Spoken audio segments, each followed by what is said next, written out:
मूषक जी, आप इतना भी नहीं समझते क्या? माँ के समक्ष ऐसे ही चला जाऊंगा तो क्या वो व्यथित नहीं होंगी?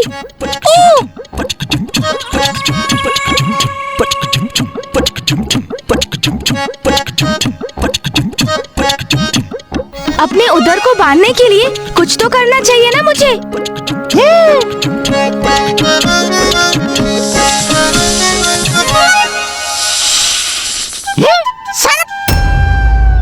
प्रभु, मैं आपकी कुछ सहायता करूं? आप मुझे अपने उदर पर बांध लीजिए। हाँ, अवश्य। धन्यवाद।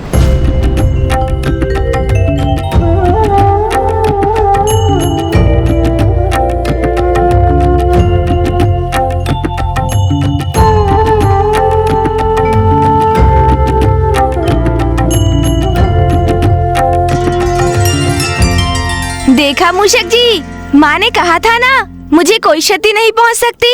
हाँ प्रभु। जीर्णम जीर्णम भोजनम जीर्णम।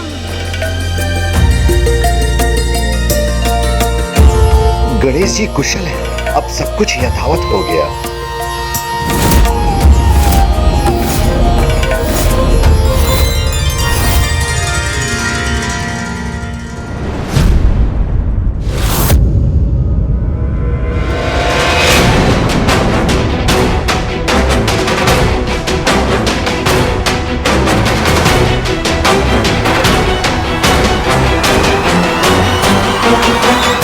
पिताश्री, मामा जी, फूफा जी और समस्त देवगण, आप सभी यहाँ।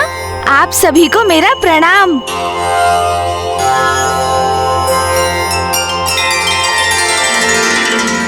प्रतीत होता है मुझे लौटने में बहुत विलंब हो गया, जिसके कारण माँ ने चिंतित होकर आप सभी को यहाँ मुझे ढूंढने भेज दिया। किंतु पिताश्री, मैं तो पूर्ण रूप से कुशल हूँ। हाँ, उधर में थोड़ी सी पीड़ा अवश्य है, किंतु चिंता का कोई कारण नहीं। माँ कहाँ है पिताश्री?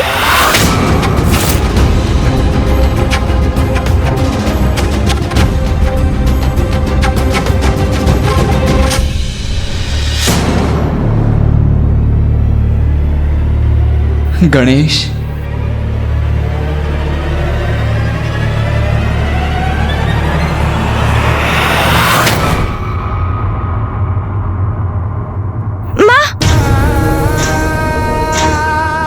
क्या हुआ माँ? भैया, माँ को क्या हुआ है? अनुज गणेश, माँ तो तुम्हें लेकर ही चिंतित थी, किंतु अब तुम चिंता मत करो, माँ शीघ्र ही कुशल हो जाएंगी। हाँ गणेश जी, आप कुशल हैं, इसी में माता की चिंता दूर होगी और वो सामान्य हो जाएंगी। पुत्र गणेश, सूर्यदेव उचित कह रहे हैं, तुम चिंता मत करो। तुम्हें आहत देखकर देवी पार्वती मूर्छित हो गई थी, किंतु अब जब तुम सकुशल हो, देवी पार्वती भी स्वस्थ हो जाएंगी। माँ, देखिए ना माँ, मैं पूर्ण रूप से कुशल हूँ माँ, मुझे क्षमा कर दीजिए माँ, मेरे कारण ही आपकी अवस्था हुई है माँ।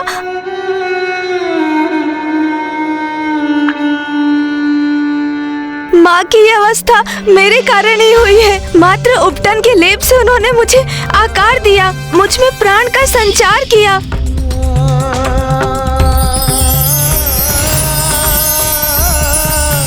मेरा अस्तित्व तो उन्हीं से है, और मैंने क्या दिया उन्हें? दुख, पीड़ा और अश्रु।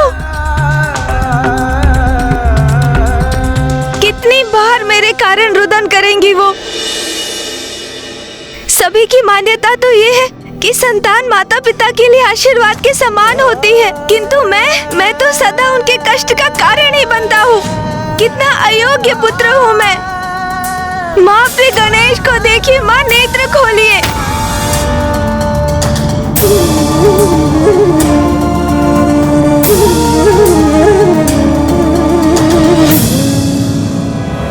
ओम नमः शिवाय, ओम नमः शिवाय, ओम नमः शिवाय। पुत्र भौम का तप तो और भी प्रचंड एवं उग्र होता जा रहा है। कहीं इसके उग्र तप से उत्पन्न ऊर्जा कैलाश पर कोई और संकट न उत्पन्न कर दे। ओम नमः शिवाय। अरे गणेश में ऐसा क्या विशेष है? मैं बनूंगा महादेव का परम प्रिय पुत्र। विवश कर दूंगा महादेव को कि वो मुझे अपने अति प्रिय पुत्र के रूप में स्वीकार करें। ऐसा कठोर तप करूंगा मैं।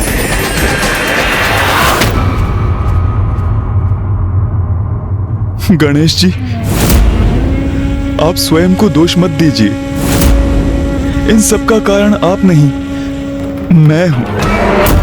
बस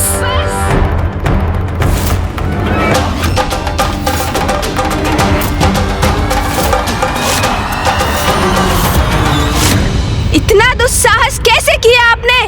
क्या समझते हैं आप स्वयं को? आप मेरा उपहास करते रहे, मैं शांत रहा। आप मुझ पर हंसते रहे, मैं शांत रहा। कितनी विचित्र आकृति है ना आपकी। विशाल काय गज का शीश और उधर मानो अन्न का भंडार हो। किंतु अब देखिए उस परिहास का परिणाम। देखिए माँ को, इसलिए अब शांत नहीं रहूंगा मैं।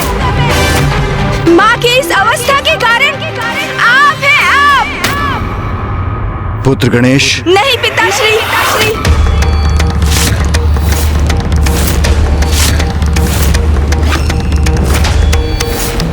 मुझे क्षमा कर दीजिए, किंतु ये मेरे और चंद्रदेव के मध्य की बात है।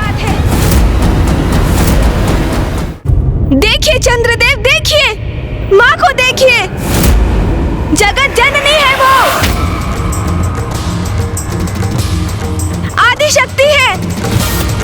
भयंकर क्रूर असुरों का क्षण भर में संहार करती है वो। किंतु उनका हृदय इतना कोमल है कि उपहास आपने मेरा किया और आहत वो हुई। आपको लज्जा आनी चाहिए चंद्रदेव। आज मेरी माँ, समस्त संसार की शक्ति की स्रोत, जगत जननी माता पार्वती, एक साधारण अबला नारी के समान इस प्रकार मूर्छित पड़ी है। और उनकी इस अवस्था का कारण कौन है? आप है चंद्रदेव, आप। पुत्र गणेश, शांत हो जाओ। मामा जी, आपकी बहन यहाँ मूर्छित पड़ी है और आप मुझे शांत रहने के लिए कह रहे हैं? अरे, पुत्र को साधारण कंकड़ से भी ठेस लगती है तो माँ के हृदय पर आघात होता है। और यहाँ मेरी माँ इस प्रकार चेतना खोकर गिरी पड़ी है तो उनके हृदय को कैसा आघात पहुँचता होगा, इसका अनुमान लगाना भी कठिन है। और आप कह रहे हैं मैं शांत हो जाऊं मामा जी? पुत्र गणेश, अनियंत्रित क्रोध से किसी भी समस्या का समाधान प्राप्त नहीं होता। समाधान की चिंता नहीं है मुझे पिताश्री। मुझे तो दंड देना है चंद्रदेव को।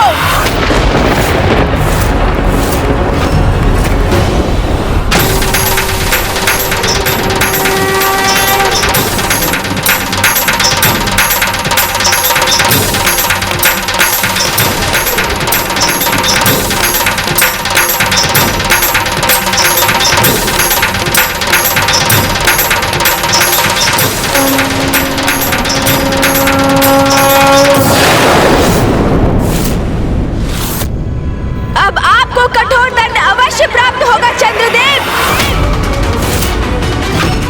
मेरी माँ को कष्ट पहुँचाने वाला जीवित नहीं रह सकता।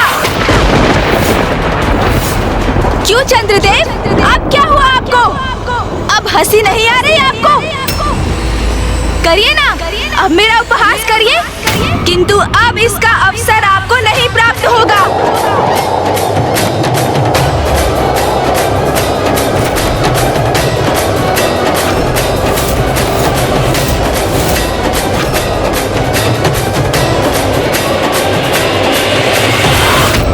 रुक जाओ पुत्र गणेश,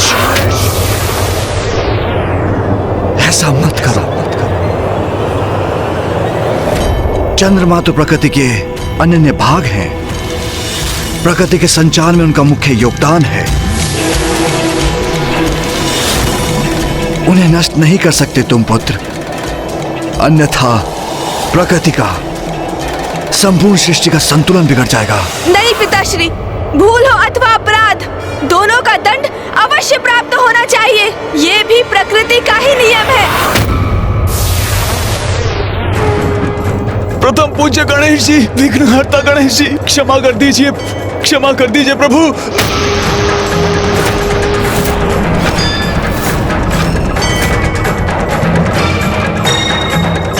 प्रभु क्षमा करें, प्रभु क्षमा कर दीजिए प्रभु। रुक जाओ अनुज गणेश। चंद्रदेव ने मात्र परिहास किया था। उन्हें क्या ज्ञात था कि उनके उपहास का ये परिणाम होगा।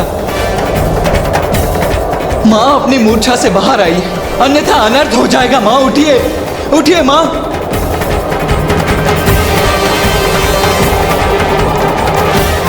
माँ उठिए।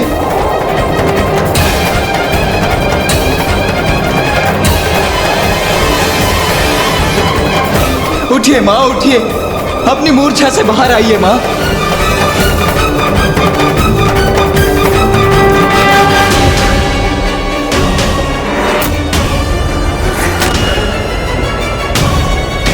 पुत्र गणेश, पुत्र गणेश। माँ,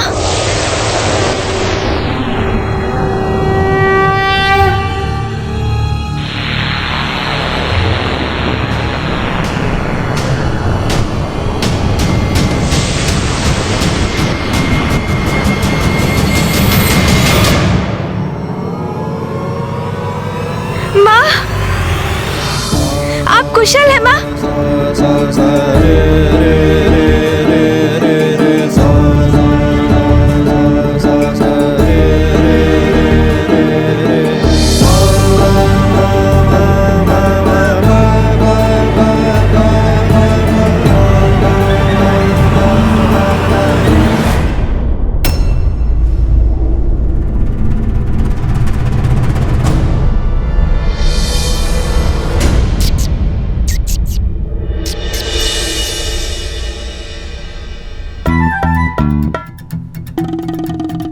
दुष्टता क्यों करते हो तुम? माँ, सदा मुझे कष्ट देते रहते हो।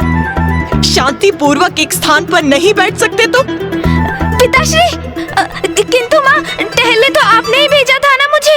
बस, अब मुझे अपने कुतर्कों से समझाने का प्रयास मत करो गणेश। और मैंने तुम्हें टहलने कब भेजा था? तुम्हें टहलने ले जाने का सुझाव कार्तिकेय का था। पुत्र कार्तिक, पुत्र। मैंने क्या किया माँ? मैं तो केवल उसे टहलने ले गया था। पुत्र, माँ नहीं। माँ, पुत्र, क्षमा कीजिए। कहाँ जा रहे हो? पुत्र।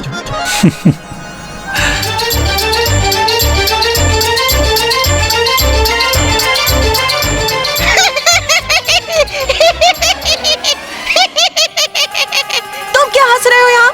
क्षमा माता। तुम तो अपने नाथ के साथ अपने प्रभु का ध्यान नहीं रख सकते थे तुम।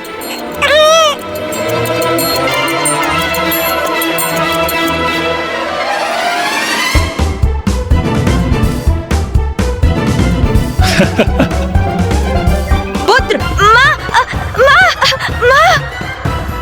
पिताश्री। प्रिय, आप तो दूर ही रहिए नाथ। सदा आप मेरे पुत्रों के मध्य आ जाते हैं।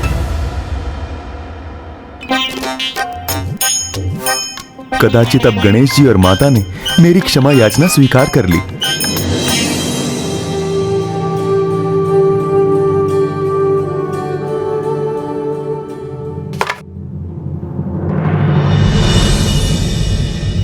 ये तो मेरा सौभाग्य है।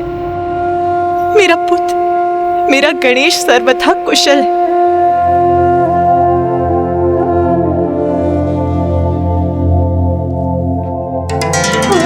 माँ,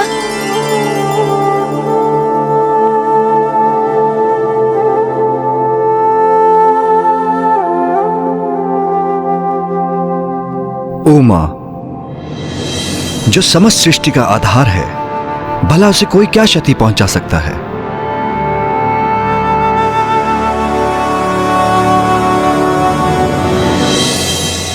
मैं बहुत लज्जित हूं माता, मुझे क्षमा कर दीजिए। मुझे वास्तव में तनिक भी अनुमान नहीं था कि मेरा ये सरल परिहास गणेश जी के लिए इतना हानिकारक हो जाएगा।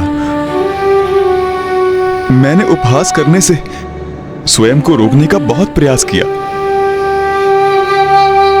किंतु ज्ञात नहीं किसके प्रभाव में आकर मुझसे ये अनुचित कार्य हो गया। माता, मुझे क्षमा कीजिए। मैं भविष्य में कभी भी किसी के भोजन को लेकर कुछ नहीं कहूंगा। क्षमा कर दीजिए माता, क्षमा कर दीजिए। चंद्रदेव, सदा स्मरण रखिए, किसी के भी और विशेष रूप से किसी भी बालक के भोजन का परिहास कभी मत कीजिए।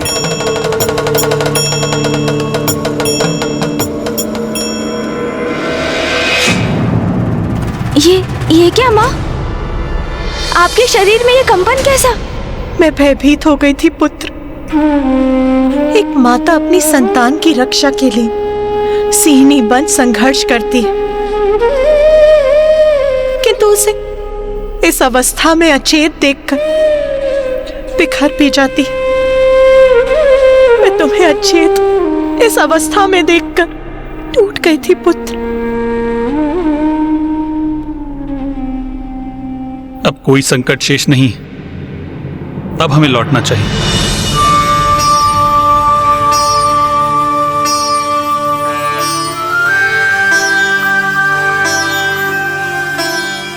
आप सबको कोटि कोटि धन्यवाद। आप सभी ने मुझे क्षमा कर दिया।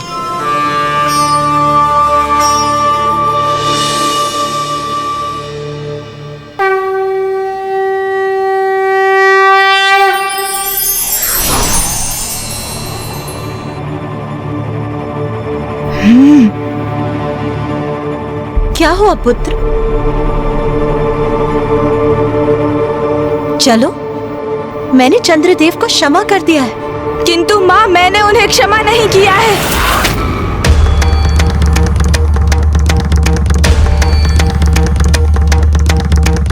आपको कितना कष्ट दिया है उन्होंने।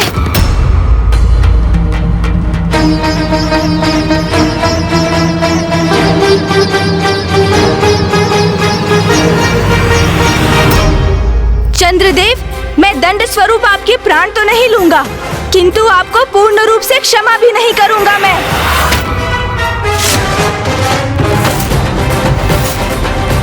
आप देवता हैं, आपको इतना दोषपूर्ण व्यवहार नहीं करना चाहिए था।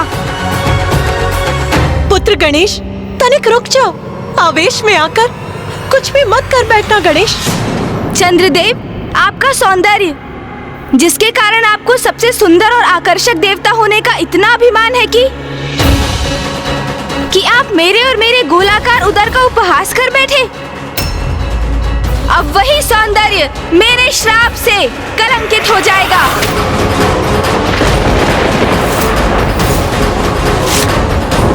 आपके इस मनोहर रूप पर जिसकी भी दृष्टि पड़ेगी चंद्रदेव, वो कलंकित हो जाएगा, कलंकित हो जाएगा, कलंकित हो जाएगा।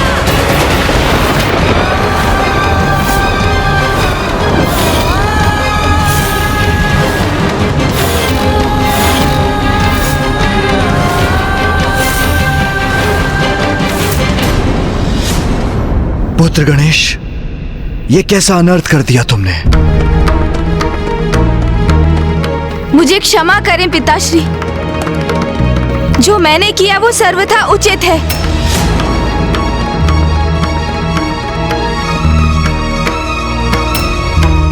माँ, जिन्होंने आपको कष्ट पहुंचाया, जिनके कारण आप मूर्छित अवस्था में गई थी, उन चंद्रदेव को अब दंड प्राप्त हो चुका है। अब लौट चलिए माँ।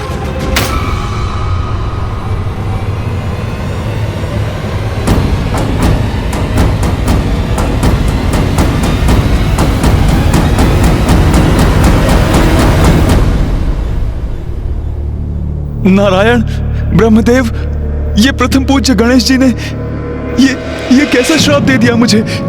चंद्रदेव, गणेश के श्राप के कारण हम सभी आपको देख पाने में असमर्थ हैं।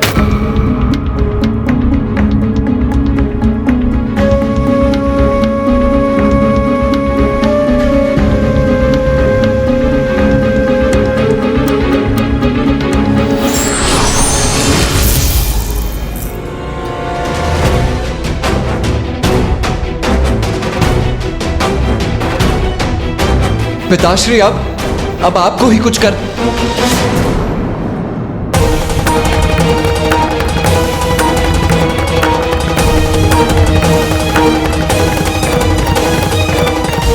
अब तो महादेव ने भी मुझसे मुख मोड़ लिया। अब तो कोई मेरी सहायता नहीं कर सकता। अब इस श्राप के प्रभाव से कभी मुक्त नहीं हो पाऊंगा कुमार कार्तिकेय, कभी मुक्त नहीं हो पाऊंगा।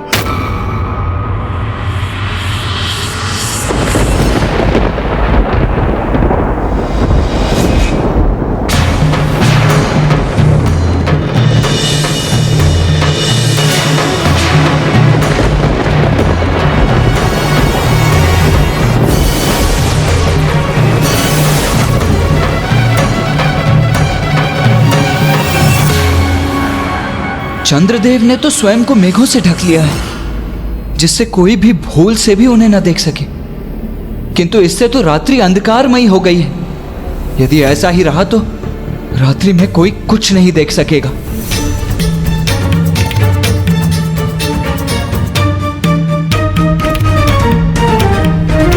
ओम नमः शिवाय, ओम नमः शिवाय। पुत्र गणेश,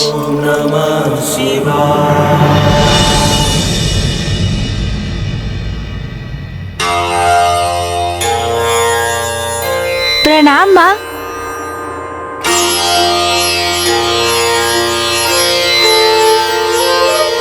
शुभाशीष पुत्र। प्रणाम भैया। प्रणाम गणेश। पुत्र, कल रात्रि जो भी हुआ उससे तुम्हारे पिताश्री अत्यंत व्यथित हैं। व्यथित है? किंतु क्यों माँ? मैंने तो वही किया जो उचित था।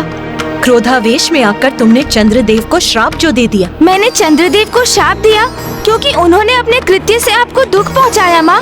क्या आपके पुत्र के द्वारा आपके सुख दुख का ध्यान रखना अनुचित है माँ? माँ, आप चिंता मत कीजिए, मैं अभी जाके पिताश्री के समक्ष अपना पक्ष रखकर उनकी व्यथा दूर कर दूंगा।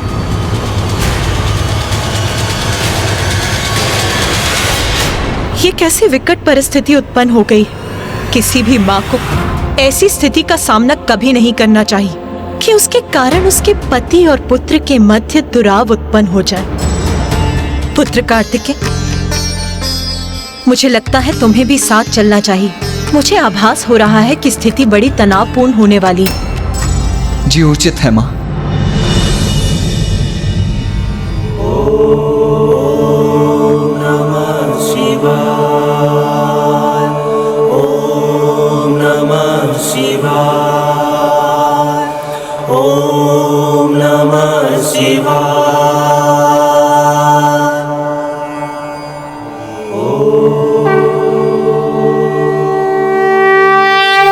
पिताश्री,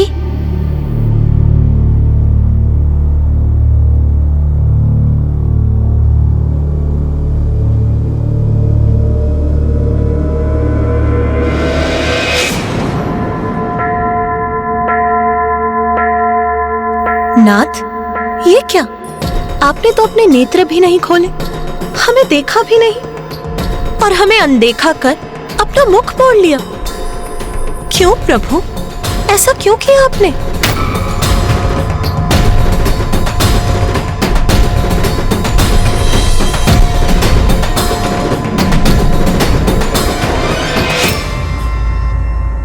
पिताश्री, क्या मुझसे कोई भूल हुई है? क्या आप इसलिए कुपित हैं पिताश्री कि मैंने चंद्रदेव को दंडित किया? भूल तो तुमसे हुई है गणेश। अपने क्रोध में तुमने चंद्रमा पर दृष्टि डालने वाले को कलंकित होने का श्राप दे दिया और इसी कारण से अब मैं किसी को भी अपने दर्शन देने में असमर्थ हूं, क्योंकि चंद्र प्रति छाया रूप में मेरे शीश पर भी विराजते हैं। इसलिए जो मेरे दर्शन करता है वो चंद्र के भी दर्शन करता है। इसलिए अब मेरे दर्शन करने वाले चंद्र पर दृष्टि डालने के कारण कलंकित हो जाएंगे। इसलिए अब मैं किसी को भी अपने दर्शन करने की अनुमति नहीं दूंगा। न मेरे भक्तों को, न कार्तिकेय, न गणेश, और ना तुम उमा, तुम भी नहीं। चंद्रदेव को शाप देकर ये मैंने क्या अनर्थ कर दिया?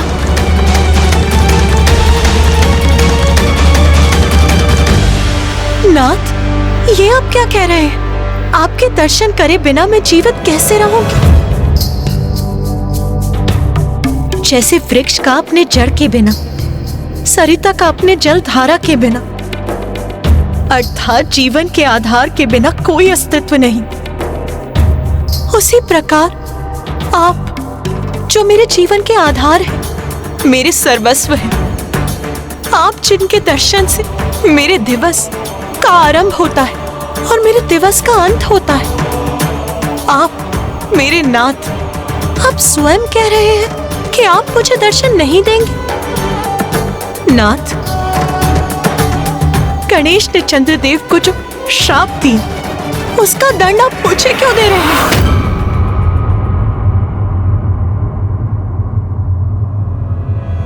उमा, जब तुम अपने पुत्र को अचेत अवस्था में देखकर क्रोधावेश बह रही थी, तब भी मैंने तुम्हें चंद्र देवता को क्षमा करने के लिए कहा था।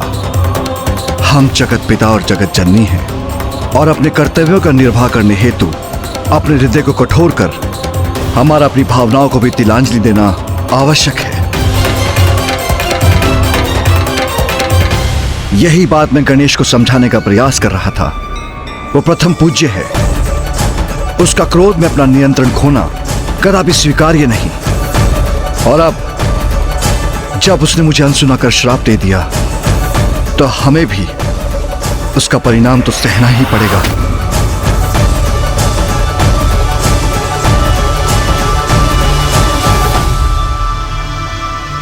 पिताश्री। पुत्र गणेश, अब तो तुम्हें ही अपने पिता को समझाना होगा। कोई तो ऐसी युक्ति, कोई तो ऐसा मार्ग होगा जिससे हम उनके दर्शन से वंचित ना रहें। पुत्र, उन्हें समझाओ, उन्हें शांत करो पुत्र। पिताश्री, मुझे क्षमा कर दीजिए। मैंने क्रोधवश आपका अनुवाद नहीं सुना। मुझे क्षमा कर दीजिए। किंतु ये भी सत्य है पिताश्री कि चंद्रदेव को शाप देने में मैं तनिक भी दुखी नहीं हूँ।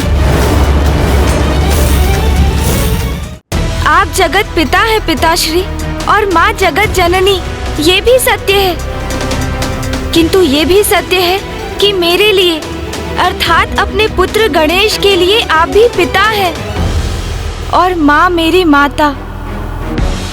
और यदि कोई मेरी माँ को पीड़ा पहुँचाएगा तो उसे मैं कदापि सहन नहीं करूँगा। हाँ पिताश्री, ये सत्य है कि मुझे क्रोध आया था और कदाचित मुझे प्रथम पूज्य गणेश होने के नाते अपने क्रोध पर नियंत्रण रखना चाहिए था। कदाचित मुझे चंद्रदेव को क्षमा भी कर देना चाहिए था। किंतु अपनी माँ का पुत्र होने के नाते जब अपनी माँ को, जो आदि शक्ति है, उनके शरीर में मैंने कंपन देखा। ये क्या माँ?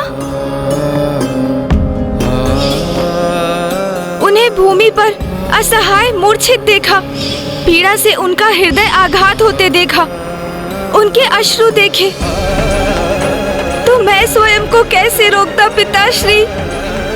माँ तो कभी भी किसी से अपनी पीड़ा नहीं कहती है। बार बार मेरे भैया और अथवा स्वयं आपके कारण उनके हृदय पर आघात होते रहता है, किंतु वो निशब्द रहकर उन पीड़ाओं को सह लेती हैं। क्या ये उचित है पिताश्री? चंद्रदेव को मैंने इसलिए शाप नहीं दिया क्योंकि उन्होंने मेरा उपहास किया, वो तो मैं भूल चुका था पिताश्री। मैंने उन्हें इसलिए शाप दिया क्योंकि उनके कृत्य से मेरी माँ को अपार वेदना सहनी पड़ी। वो टूट गई थी और इसलिए मुझे चंद्रदेव को शाप देने का कोई पछतावा नहीं है पिताश्री। पुत्र गणेश, अब एक और शब्द नहीं, रुक जाओ पुत्र। ये भावनाओं के कैसे भंवर में फंस गई हूं मैं। कैसी स्थिति है ये।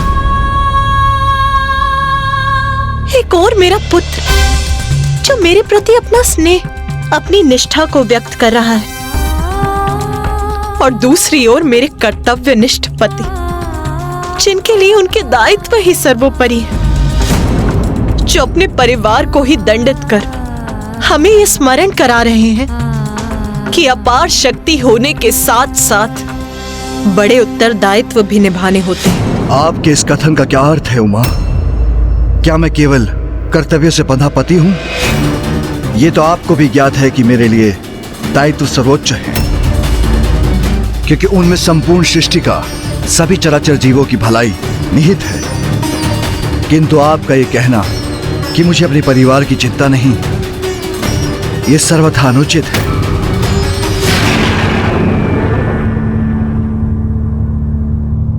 स्वामी, यदि आपके लिए अपने परिवार का महत्व होता तो आप हमसे मुख क्यों मोड़ते? यही समझाने का प्रयास कर रहा हूं मैं। मेरा आपसे, गणेश से, कार्तिक से विमुख होने का कारण है मैं अपने परिवार की रक्षा करना चाहता हूं, उसे कलंकित नहीं होने देना चाहता। प्रभु, गणेश तो अभी एक बालक है, इसीलिए जो कुछ भी हुआ वो मेरे कारण हुआ। गणेश का उसकी माँ के प्रति स्नेह के कारण हुआ है, और एक बालक का उसके माँ के प्रति स्नेह कोई अपराध तो नहीं है प्रभु। इसीलिए प्रभु, अपने परिवार को दंडित मत कीजिए, अपने भक्तों को दंडित मत कीजिए।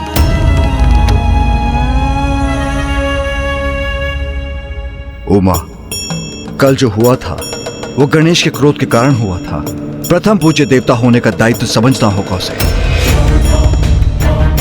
उसे समझना होगा कि उसके लिए व्यक्तिगत भावनाओं का कोई स्थान नहीं। उसका जीवन मात्र और मात्र जगत कल्याण के लिए ही समर्पित है, और यह भी कि प्रत्येक क्रिया की प्रतिक्रिया होती है, प्रत्येक कर्म का परिणाम होता है। उमा, गणेश मेरा पुत्र है तो चंद्रदेव भी तो मेरे पुत्र के ही समान है। अपने पुत्रों के मध्य भेदभाव नहीं कर सकता मैं।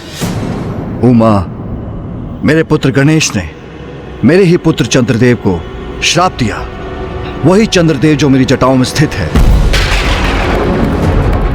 और वही श्राप का भार उठाने के लिए मैं विवश हूं। मैं क्षमा चाहता हूँ पिताश्री, किंतु आपके पुत्र चंद्र ने ही मेरी माँ को ठेस पहुँचाई, उन्हें कष्ट दिया।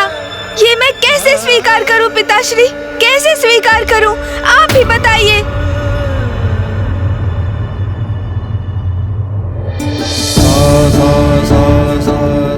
जो एक पुत्र को लगा उसने किया। मुझे क्षमा करें पिताश्री, मुझे क्षमा करें।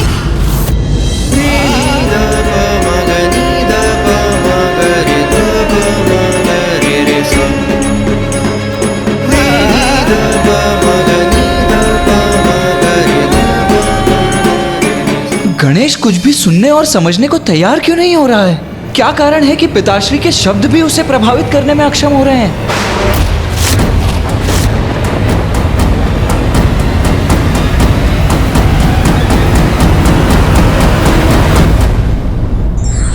यदि कोई स्वयं से अपना नियंत्रण खो बैठे तो धैर्य से काम लेकर स्थिति को सामान्य बनाने का प्रयत्न करना चाहिए। मैं क्षमा चाहता हूँ पिताश्री, किंतु आपके पुत्र चंद्र ने ही मेरी माँ को ठेस पहुँचाई, उन्हें कष्ट दिया। ये मैं कैसे स्वीकार करूँ पिताश्री, कैसे स्वीकार करूँ? आप ही बताइए। जो एक पुत्र को लगा उसने किया। मुझे क्षमा करें पिताश्री, मुझे क्षमा करें।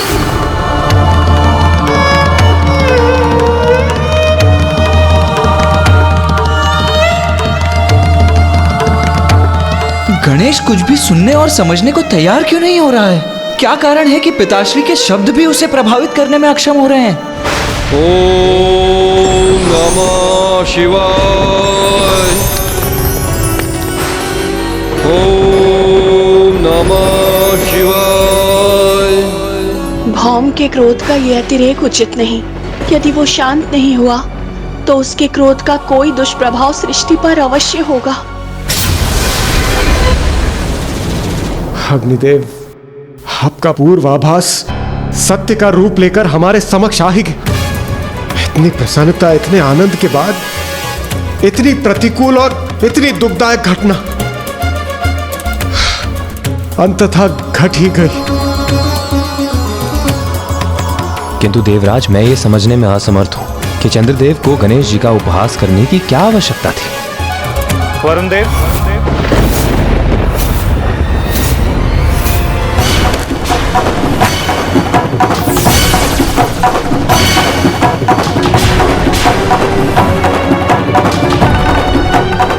ये तो मैं भी समझ नहीं पा रहा कि इतनी बड़ी भूल के लिए मैं प्रेरित कैसे हुआ। आपके इस मनोहर रूप पर जिसकी भी दृष्टि पड़ेगी चंद्रदेव, वो कलंकित हो जाएगा, कलंकित हो जाएगा।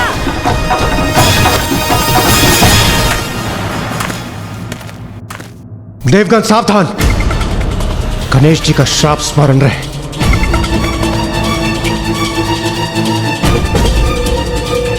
चंद्रदेव, आप और यहां तो मैं क्या करूं इंद्रदेव, आप ही बताएं, ये कैसी विडंबना है। मैं भी तो एक देवता हूं, किंतु अब प्रथम पूज्य गणेश जी के श्राप उपरांत देवताओं के मध्य मेरी उपस्थिति वांछित नहीं। आप ही बताएं, क्या करूं देवराज, कहां जाऊं मैं। चंद्रदेव, मैं आपकी पीड़ा समझ सकता हूं, किंतु मुझे क्षमा कीजिए। इस विषय में मैं आपको कोई भी सुझाव देने में असमर्थ हूं। अब हमसे सुझाव का क्या लाभ चंद्रदेव? आपने तो पूर्व में कोई विचार नहीं किया था ना। आपको तो पूर्व में विचार करना चाहिए था। प्रथम पूज्य गणेश जी का, पार्वती नंदन गणेश जी का, विघ्नहर्ता गणेश जी के उपहास के पूर्व कितना अनुचित व्यवहार था आपका चंद्रदेव। भला कोई बालकों के भोजन का उपहास करता है? चंद्रदेव, हम सभी देवता विवश हैं। हम यहाँ आपकी उपस्थिति स्वीकार नहीं कर सकते, क्योंकि आप पर दृष्टि पड़ने से हम सब कलंकित हो जाएंगे। आपकी भूल के कारण हम पुनः संकट में पड़ जाएं। ये उचित नहीं। देवताओं, मैं आपकी चिंता समझता हूं। पूर्व में भी मेरे कारण पर्याप्त अहित हुआ है, किंतु मेरा विश्वास करें, अब किसी का भी मेरे कारण अहित हो मुझे कदापि स्वीकार नहीं।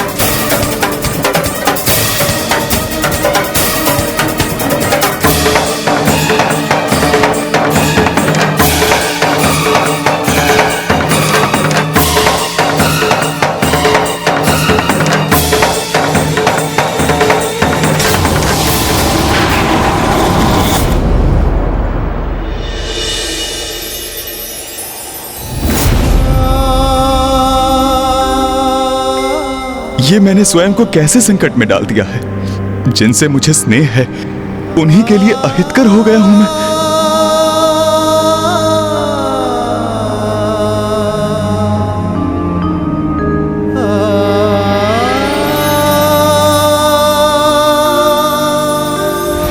स्वामी, ये आप क्या कर रहे हैं? आपने मुझे देखकर मुख क्यों मोड़ लिया?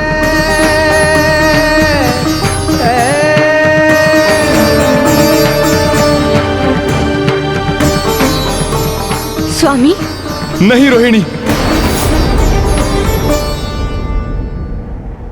वहीं रुक जाइए। मेरे निकट आने की भूल न करें। मैं आपसे विदा लेने आया हूं, मुझे वहीं से विदा कीजिए।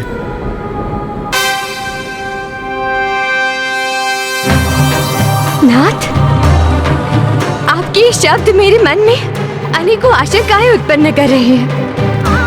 आप बताइए ना मुझे, क्या हुआ है स्वामी? मैं श्रापित हो गया हूं रोहिणी।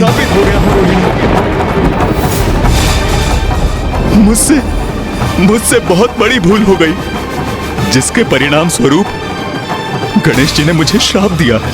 आपके इस मनोहर रूप पर जिसकी भी दृष्टि पड़ेगी चंद्रदेव, वो कलंकित हो जाएगा, कलंकित हो जाएगा, कलंकित हो जाएगा।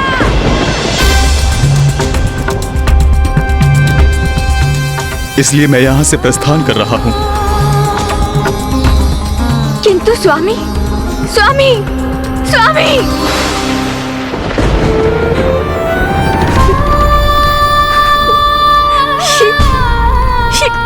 कैसा अनर्थ हो गया।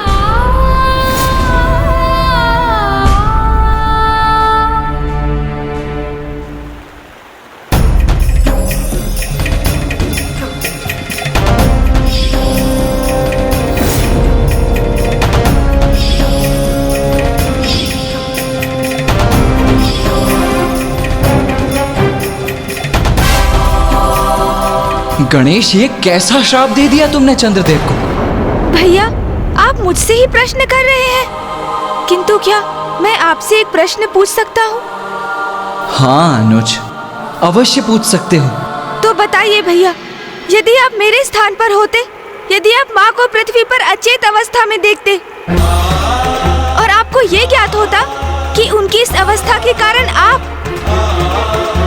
आपके प्रति उनका अगाध स्नेह है, आपके हित की चिंता है और उसी कारण हमारी माँ को इतना अपार कष्ट हुआ है, और जब आपको ज्ञात होता कि उस अवस्था को उत्पन्न कराने वाला दोषी कौन है,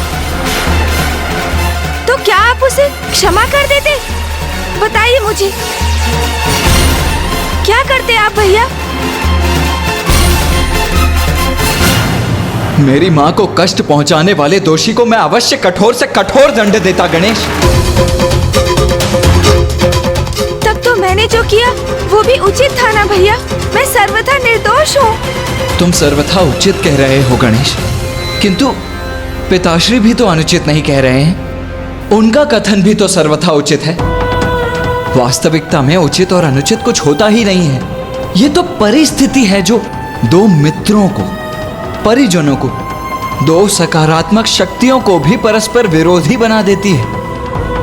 और अब तुम्हारे श्राप के प्रभाव से वो और भी कष्ट का कारण बनेंगे। अपने परिवार के साथ साथ समस्त सृष्टि के अहित का कारण बनेंगे वो।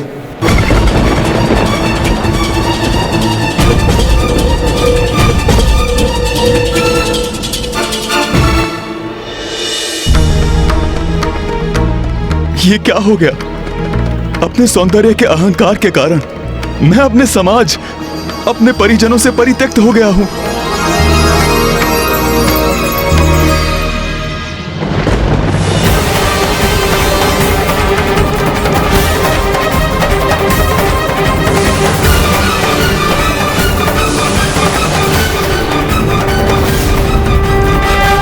आपके इस मनोहर रूप पर जिसकी भी दृष्टि पड़ेगी चंद्रदेव, वो कलंकित हो जाएगा, कलंकित हो जाएगा, कलंकित हो जाएगा। ये पुष्प मेरे कारण मुरझा गए।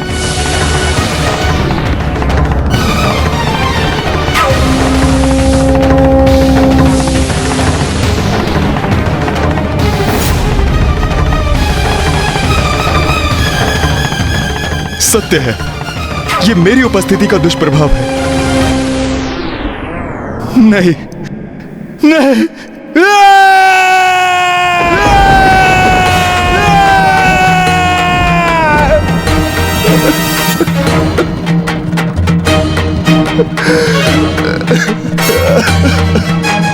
जो कुछ भी मेरे समक्ष है वे सब मेरे कारण ही कलंकित हो रहे हैं।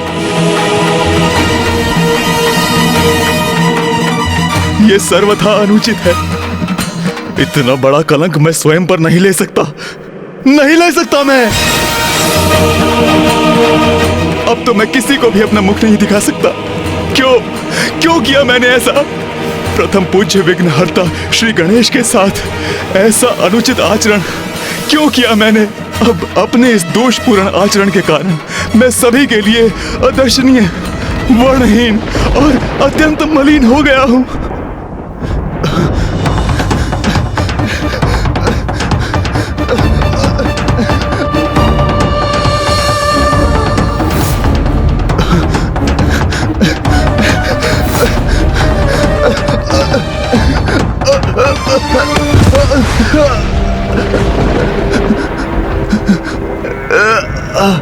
ये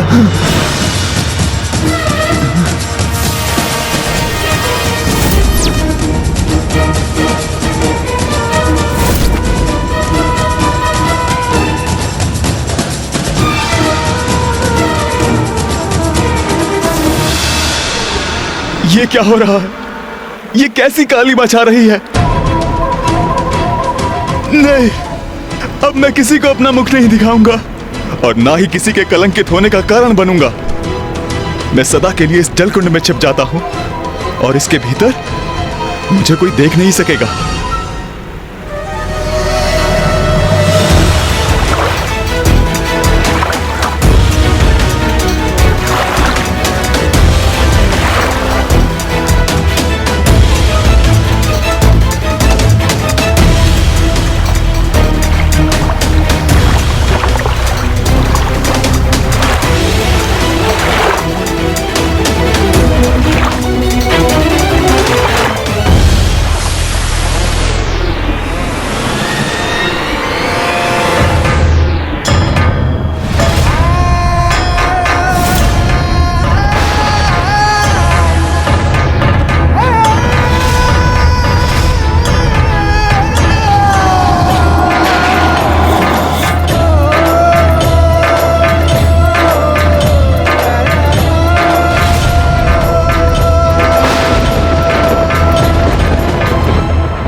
अब समझ में आया तुम्हें? क्या किया तुमने?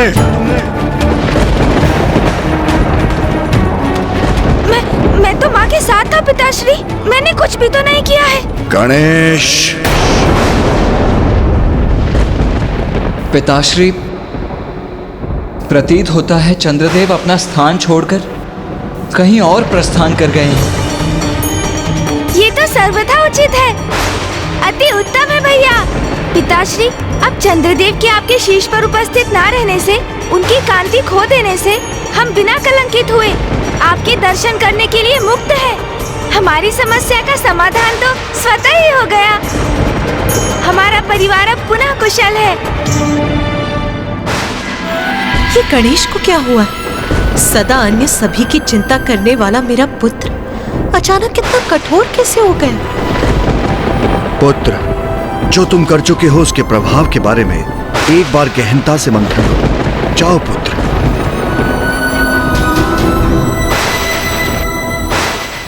ब्रह्मदेव, माता सरस्वती, गणेश जी ने जो भी किया उसका कारण समझती हूँ मैं।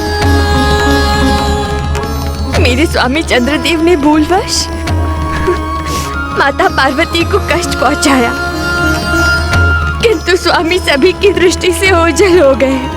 अब तो उन्हें गए भी कई दिवस गुजर चुके हैं। किसी को भी ज्ञात नहीं है कि वो कहाँ है।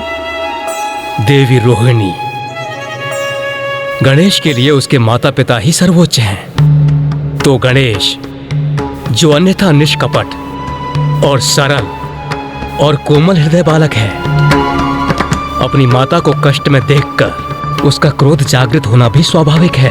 प्रभु, मैं केवल अपने स्वामी के लिए विनती करने यहाँ प्रस्तुत नहीं हुई हूँ। तनिक विचार कीजिए, चंद्रदेव से रिक्त संपूर्ण सृष्टि असंतुलित हो जाएगी।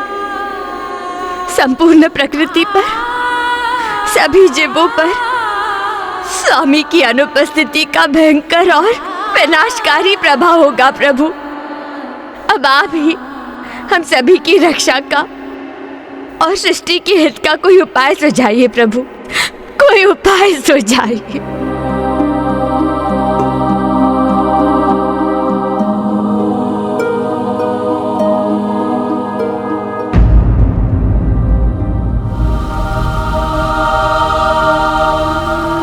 क्या मैं अपने स्वभाव के विपरीत वास्तव में हठ पर अड़ गया हूँ? और ये जो मुझे बार बार क्रोध का आभास हो रहा है, इसका कारण क्या है? पिताश्री उचित कहते हैं, मैंने क्रोधावास में ही चंद्रदेव को शापित कर दिया, किंतु क्यों? क्या कारण हो सकता है इसका? ओम नमः शिवाय। ओम नमः शिवाय।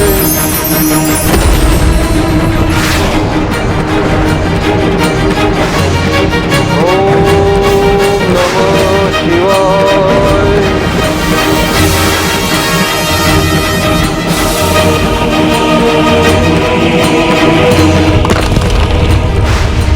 यहाँ भौम के तप के कारण उसके शरीर से उत्पन्न हुई उग्र ऊर्जा में निरंतर वृद्धि हो रही है। उसकी उग्रता भी बढ़ती जा रही है। ओम नमः शिवाय। पिताश्री, मुझे समझ में आ गया है कि ये मेरे भीतर क्रोध स्वाभाविक नहीं है। आप देवादिदेव महादेव हैं, सभी का मार्गदर्शन करते हैं आप ही मेरे इस क्रोध को शांत करने के लिए मेरी सहायता कीजिए।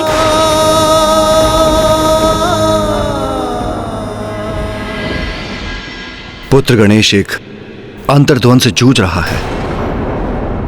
पुत्र कार्तिकेय, तुम जाओ, उससे संवाद करो, उसे उचित मार्ग दिखाओ, उसे समझाओ कि चंद्र की उपस्थिति के बिना ब्रह्मांड को क्या क्षति पहुंचेगी। जाओ पुत्र। जो आज्ञा पिताश्री।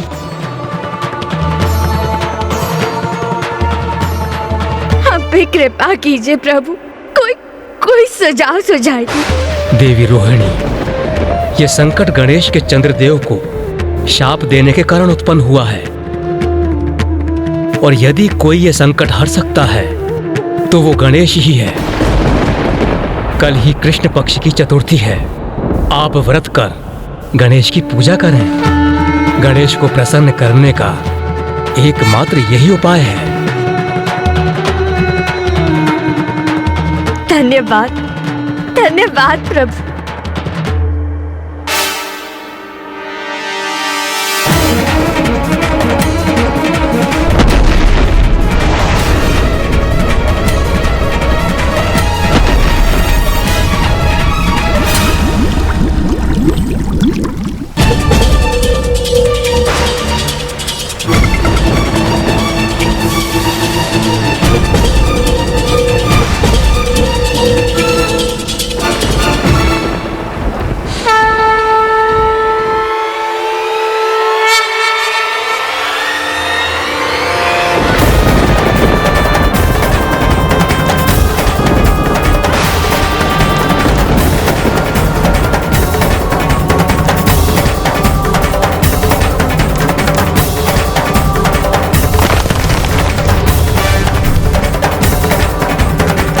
देखा अनुज गणेश, चंद्रदेव की अनुपस्थिति के कारण ही संपूर्ण सृष्टि में ऐसी भयंकर उष्मता उत्पन्न हुई है। हमें इसका कोई ना कोई निदान तो ढूंढना ही होगा ना अनुज। आओ अनुज गणेश, मेरे साथ पिताश्री के निकट चलो।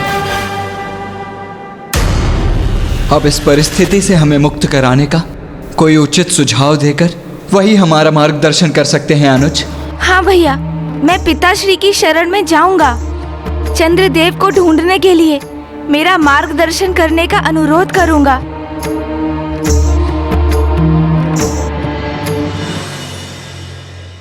इस संकट से मुक्ति का मार्ग जो ब्रह्मदेव ने हमें बताया है, उस पर अड़िग रहूंगी मैं। अपार श्रद्धा और भक्ति से श्री गणेश जी की पूजा करूंगी मैं।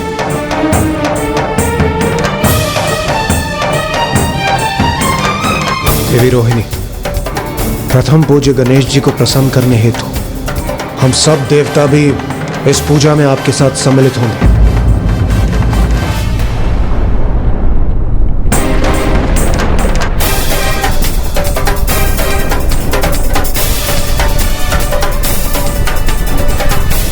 संकट तो बढ़ता ही जा रहा है देवराज इंद्र।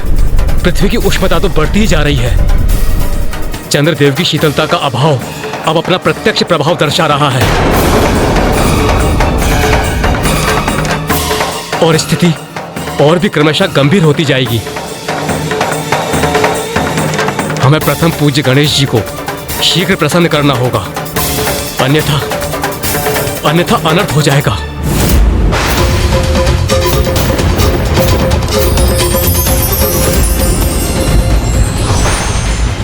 भक्ति की शक्ति से हम किसी भी समस्या का समाधान पा सकते हैं।